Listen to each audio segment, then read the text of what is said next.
Looshof is een wijkpunt eigenlijk, hè? Dus, Een wijkpunt van Chevermond waar diverse instanties in zitten. en klopt het dat het hier misschien op het punt staat om weg te gaan? Ja. Oh, Wat weg, ja.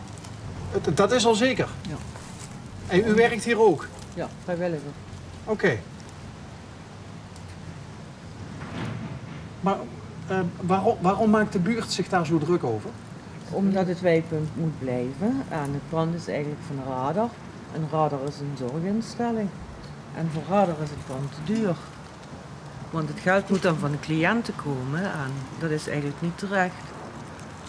Radar is voor mensen met een beperking. En de Radar heeft het pand te koop staan omdat ze er vanaf willen. En de gemeente wil het niet kopen. En daarom moet het dus dicht. Ik snap het. Ja. Maar de gemeente heeft wel een alternatief geboden, ook voor de wijk hier. Ja. En, dus dat komt wel goed, denk ik. Oh, het komt goed. Denk ik wel, ja. Alleen niet hier in dat pand, maar wij worden als wijkpunt hier opgepakt en gaan achter bij de protestantse kerk. Ik weet niet of u weet waar dat is. Dat gaan ze verbouwen en dan komen wij als wijkpunt in. Maar dan zou je zeggen, eind goed al goed. Ja, tuurlijk, maar voordat we dat te weten kwamen, is die actiegroep gekomen, het moet blijven. Omdat het eerst niet duidelijk was hoe en wat precies. En, maar nu zijn ze eruit dus. Oké. Want we zagen hier even verderop, op een hoek, daar is een Kaaswinkeltje. of een cafetaria of iets.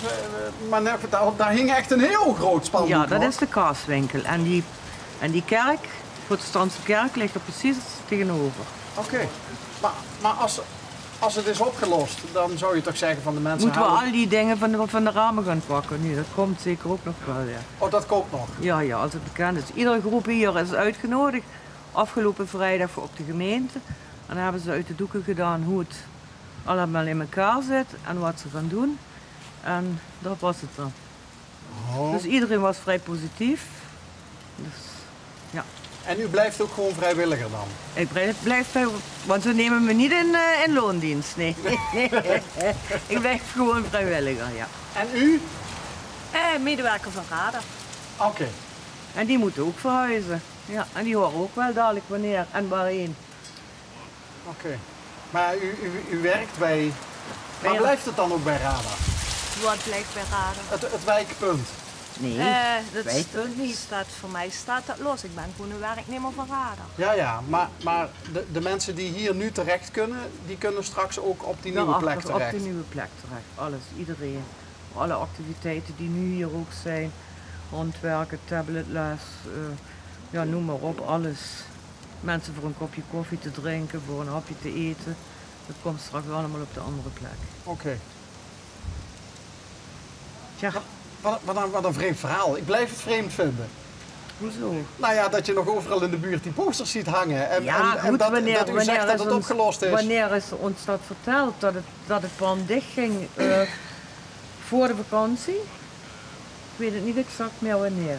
En toen was er in eerste instantie misschien binnen de gemeente wel een oplossing, dat weten wij niet. En nu zijn ze dus met de oplossing gekomen nu. Woont u zelf ook in de wijk? Ik woon zelf ook in de wijk, ja. Heel dichtbij dus. En hoe lang al? Dat ik hier woon? Ja? Van 1971. Nou, dan weet je wel iets van de wijk, denk ik, hè? Denk ik ook, ja. Denk ik ook, ja. Hoe is het met de wijk? Ja, wat moet ik daarover zeggen? Als ik hier de Hoogstraat bekijk, dus Pieterstraat, ja, dat verpaupert toch wel een beetje. Ja. Met wat er woont, wat ze erin duwen. Het zijn allemaal oude winkelpanden. En dat is niet je van het. Ik woon dan wel een stukje verderaf, dus je krijgt het. Maar het is toch niet zoals het was altijd. Nee. En hoe hard heeft de wijk een plek als deze nodig? Heel hard. Ja? Ja, het zijn heel veel oude mensen met een heel klein, smalle beurs. En die kunnen hier voor 50 cent een kop koffie drinken, voor 50 cent een soepje eten. En er zijn mensen die hebben, ja goed, dat weet u zelf. En heel veel oudere mensen. Kerkrade is gewoon een oude mijnwerkersstad. En ja, dat is het. Dus er komen wel ook veel mensen, ja, ook met het project eenzaamheid ook, die ze uit huis willen halen. En daarom hebben we hier 3 jaar een wijkpunt opgebouwd. En om het zomaar dicht te doen zonder een vervangende locatie, ja, dat is niet netjes. En daar is de gemeente zich ook wel erg van bewust. Dus dat is positief, Dat is zeker positief. dat de gemeente zich ervan En bewust voor is. de mensen hier in de wijk is dat net zo ver als hier dat punt. Dus dat is ook positief. En dat het zo laagdrempelig moet blijven, zoals het nu is, dat wordt daar ook. En ja, dat is het. En als u zegt dat mensen hier voor 50 cent een kopje soep kunnen komen eten, Ja. heeft dat er dan mee te maken dat...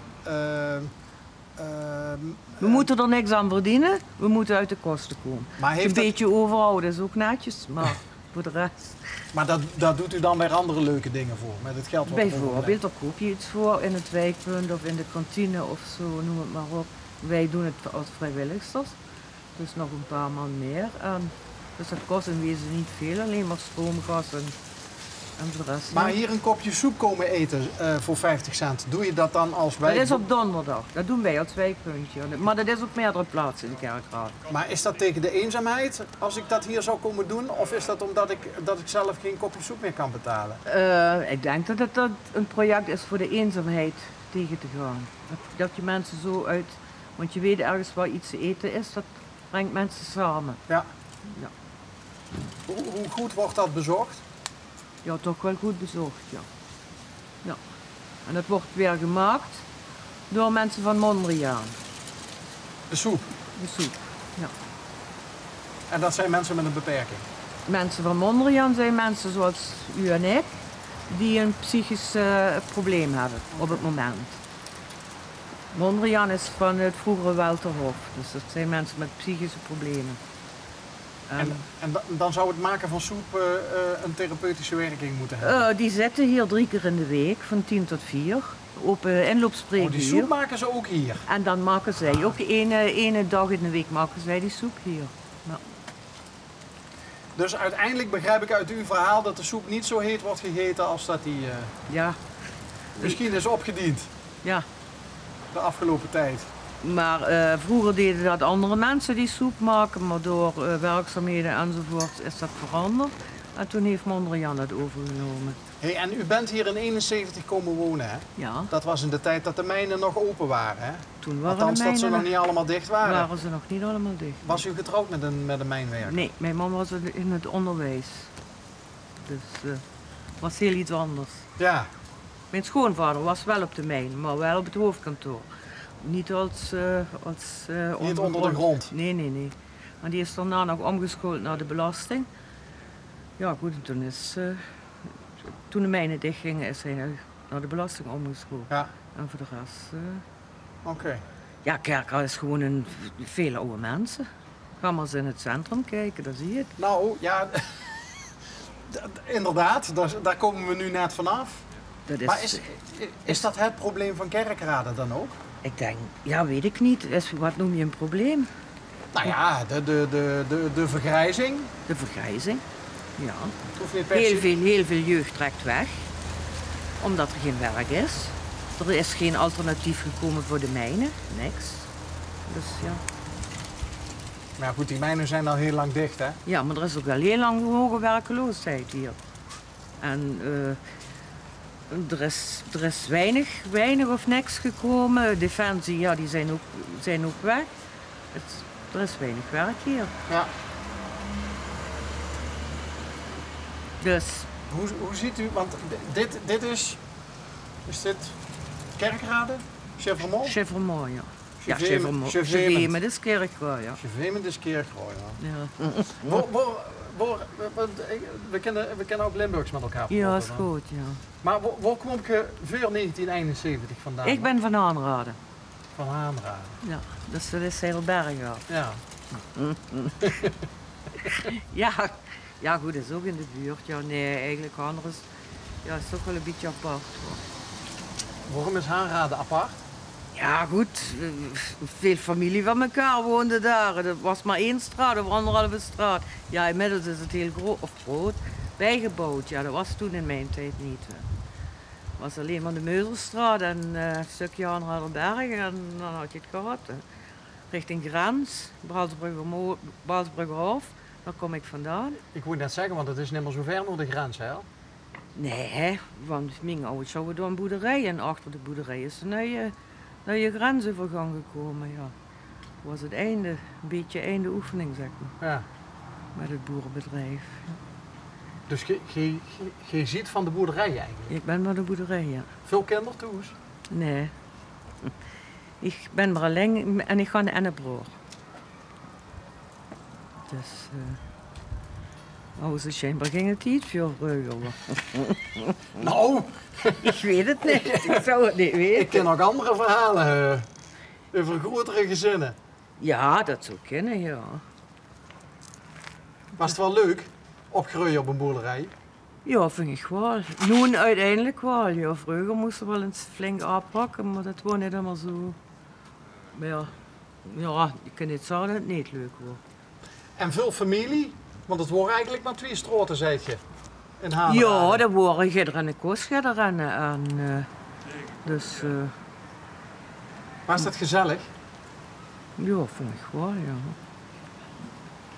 En dan komt ze in 71 komt ze heen als je veement. Kutsen als je veemt, ja. Was dat een schok? Nee, helemaal niet. Waarom? Ja, weet ik niet. Ja. Was dat net zo gezellig? Ja, Toen? net, ja, tuurlijk.